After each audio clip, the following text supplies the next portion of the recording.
quando eu cheguei na UFMT, se existia esse nascimento da consciência ecológica, e era moda, e a questão ambiental era um consenso absoluto nesse país, hoje a coisa mudou, hoje somos criminosos, né?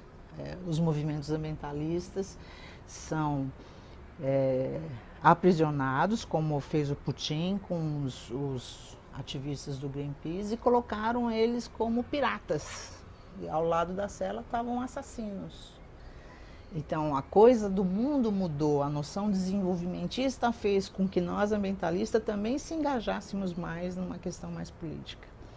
Morar num estado chamado Mato Grosso, que é o epicentro do agronegócio, não é uma tarefa fácil. Se você realmente está aceitando que a educação ambiental ela é política, aí é muito complicado.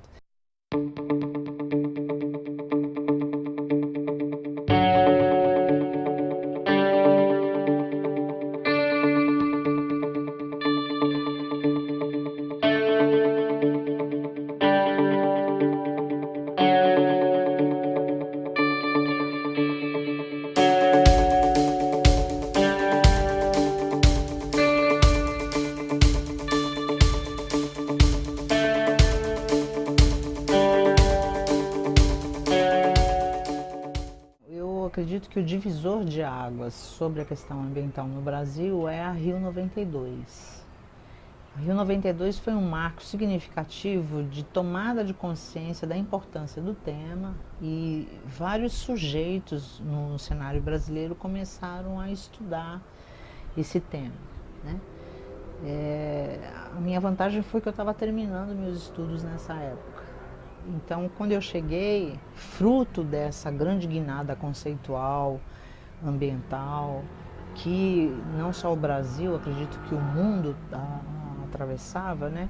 A pauta ambiental era muito forte, mas ainda ligada a uma pauta ambiental mais ingênua, de reciclagem de papel sem consideração do consumo, de conservação de uma mata verde, sem falar em desenvolvimento, né? Essas coisas continuam sendo importantes, mas o enfoque é preciso ter cuidado. Na educação ambiental na UFMT, um grupo mais ligado à geologia e às engenharias, que tinha uma visão mais conservacionista, mais da natureza.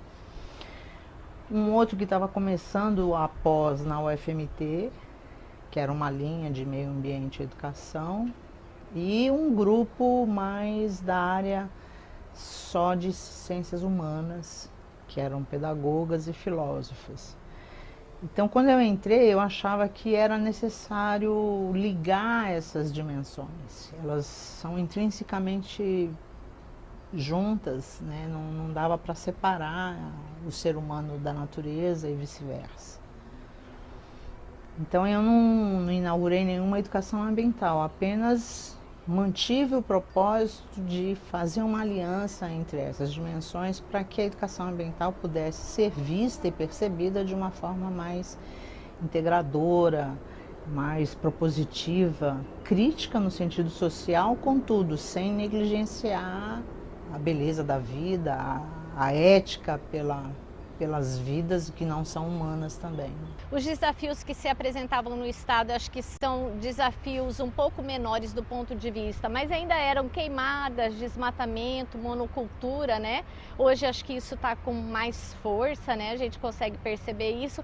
Mas naquele momento eram esses desafios que o Estado não tinha uma política de educação ambiental, e aí o GPE também auxilia por meio das pesquisas e dos pesquisadores e da própria Michele, né, a essa construção de políticas públicas para o Estado em educação ambiental. Então, acho que naquele momento o desafio estava em configurar políticas, que hoje a gente tem essas políticas configuradas, nem sempre elas são efetivas, mas pelo menos naquele momento a gente começou a essa construção e uma discussão junto aos órgãos SEDUC e Secretaria de Meio Ambiente. E era um grupo muito bonito, formado por meninos e meninas muito corajosos, Samuca, Jaca, Estragado, Sandro, viajavam junto, roqueiros, né, malucos. Depois a gente acaba entrando na pós, inaugurando também uma nova perspectiva de fazer educação ambiental. A própria CAPES não entendia o que era educação ambiental. Uma avaliação que a CAPES fez do nosso programa, ela disse que a educação ambiental cuidava de rabos de jacarés e asas de borboletas. Isso travou um pouco na minha garganta, acho que durante muitos anos, não sei, acho que durante uns 5 anos. Depois nós publicamos um artigo em resposta à CAPES, fazendo a paródia do contrário, que a educação ambiental cuidava de asas de jacarés e rabos de borboletas, numa paródia surrealista que parecia o absurdo, mas não era assim tão absurdo, que o surrealismo era um pouco mais palpável e concretizável na educação ambiental que a gente sonhava. E as demandas da época eram desmatamentos, queimadas e todos esses conflitos ambientais que a gente vivencia desde muito tempo, né? Continuamos vivenciando e hoje talvez num campo político ainda mais acirrado, né?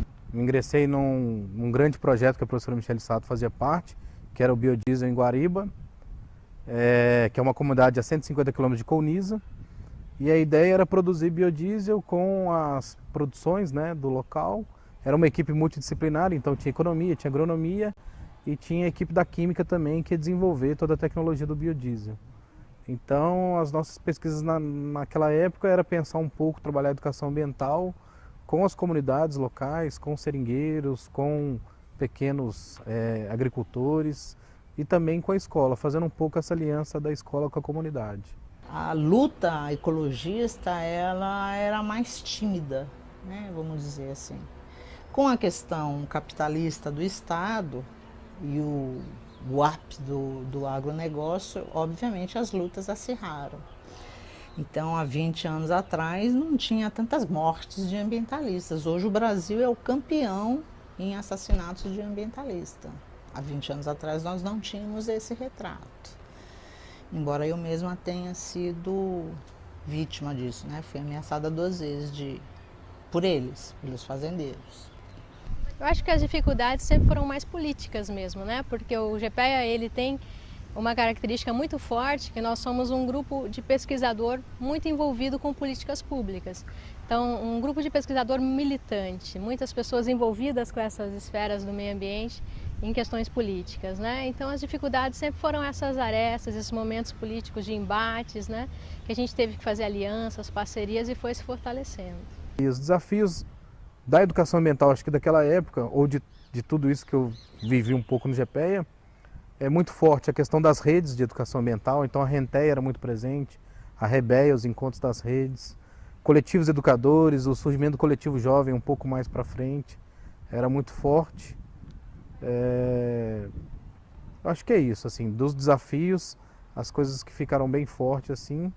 Posterior à pesquisa de Guariba, o GPEA se aproxima de Mata Cavalo e começa a trabalhar um pouco educação ambiental nessa perspectiva de uma comunidade quilombola. Porque para além de estar fazendo produções acadêmicas, nós também estamos em diversos espaços. Nós estamos no Fórum de Direitos Humanos e da Terra, nós estamos através do GPEA e do Instituto Caracol, no Conselho de Meio Ambiente, no CONSEMA, a gente está no Conselho de Defesa dos Direitos da Pessoa Humana, a gente está em diversos fóruns populares que são organizações do movimento social e não somente organizações do Estado. O diálogo com o movimento social se estabelece de forma muito intensa, né? MST, quilombolas, indígenas, ribeirinhos, grupo de mulheres, artesãs, grupos de pescadores, canoeiros. Então são grupos sociais em situação de vulnerabilidade que a gente, na verdade, uniu. Então, se a gente buscar o brasileiro Paulo Freire, a gente vai ver que na Pedagogia do Oprimido, em 1968, Paulo Freire já dizia que não é estudar sobre determinados grupos, mas é estar com eles juntos, né? E assim também, contemporaneamente, diz o Gilles Deleuze, quando ele fala que eu não quero ser o professor que vai falar para você, faça isso, faça aquilo, nesses procedimentos. Não, nós vamos descobrir juntos. Então nós estamos dialogando conjuntamente. Por isso a importância da gente ter criado a noção de grupo pesquisador ao invés de um grupo de pesquisa. Em 2008, com a discussão do zoneamento socioeconômico e ecológico de Mato Grosso, e um grupo de militantes, né, muito engajados naquele momento, perceberam uma lacuna muito grande nesse projeto que estava sendo encaminhado à Assembleia Legislativa, essa lacuna do aspecto social. Bom, falava o que era ideal para um ambiente de acordo com o solo, com o clima, com a vegetação, mas não de acordo com a realidade que aqueles grupos viviam, né? A própria metodologia, que hoje nós denominamos de mapa social, ela nasce nesse contexto. De que maneira que nós, né, pudéssemos dar uma contribuição ao Estado de Mato Grosso e especialmente, né, a esses grupos sociais em condições de vulnerabilidade. Eu me deparei com uma realidade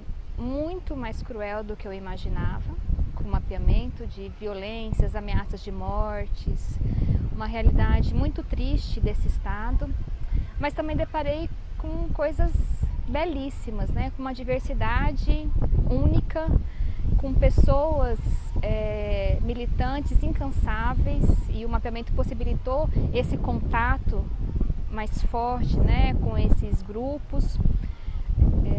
E assim, conhecer Mato Grosso com um olhar multicultural, e isso não tem nada que supere, assim, foi uma experiência marcante. O foco, antes a gente não falava tanto em mudanças climáticas, né, em avaliação ecossistêmica do milênio.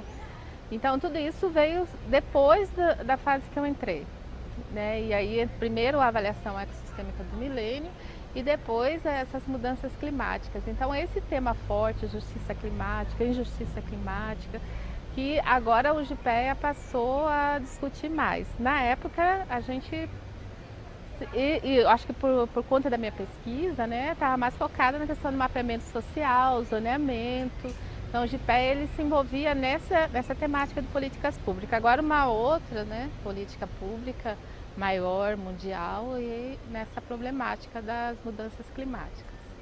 Eu acho que os desafios ainda consistem em a gente fazer uma pesquisa com uma rigorosidade metódica, né, que a gente está na academia e isso é importante também, mas sem esquecer a questão da amorosidade, do cuidado com o outro e com a outra. Então eu vejo que o crescimento do grupo, ele se deu quanto grupo pesquisador mesmo, nesse sentido, da gente conseguir ver eu, o outro, a outra, o mundo e as outras formas de vida também. Como que tudo isso se configura, não só no estado, mas num contexto nacional e num contexto mundial. Acho que o desafio está aí a gente continuar essa caminhada, né? Que tem que ser uma caminhada esperançosa. A luta, a utopia é o que sempre me moveu, e o GPEA se move por isso. Eu tentei trabalhar um pouco, né, nesse diálogo da educação do campo contra a educação ambiental, e eu acho que as duas educações têm muito que aprender uma com a outra. No sentido, acho que a educação ambiental tem que beber um pouco da fonte da militância da educação do campo, que surge dos movimentos sem terra, né, principalmente do MST, dos movimentos sociais do campo, que hoje é o maior movimento social no Brasil, atuante, ainda, né, com força para fazer as pautas de luta. E ao mesmo tempo eu acho que o próprio movimento também, sem terra, e os camponeses, né, os agricultores, as escolas do campo também tem que aprender muito com o movimento ambientalista, né? O grito ambientalista vem desde a contracultura, nos anos 60.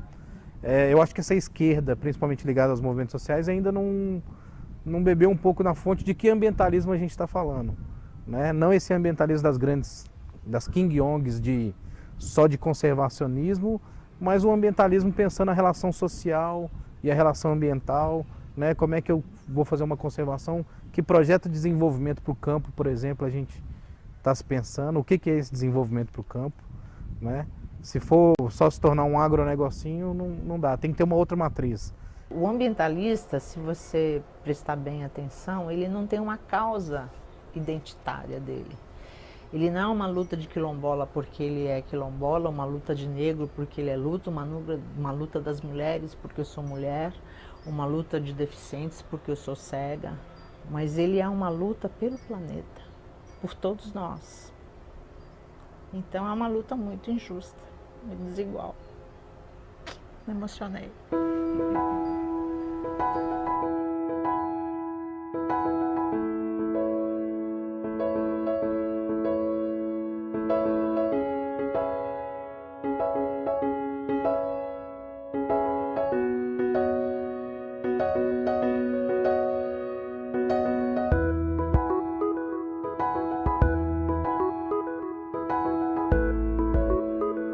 O GPEA é um grupo encantador por dois motivos. Um é a possibilidade de você fazer a pesquisa com o corpo inteiro, de fazer uma pesquisa com todo o rigor acadêmico, mas também uma pesquisa usando, para além dessa racionalidade acadêmica, usar o coração, usar a paixão e o amor. Uma característica que o GPEA tem e tem se fortalecido mais e mais é o sentido de coletividade. Nós somos um grupo de pesquisadores, atuantes, militantes, mas também um grupo de amigos que se constitui em muito momento como uma família realmente, onde a gente tem um grupo de parceiros, de amigos, de apoio, né, em vários momentos da vida, inclusive nos momentos das nossas lutas pessoais, né? É um grupo muito amigo.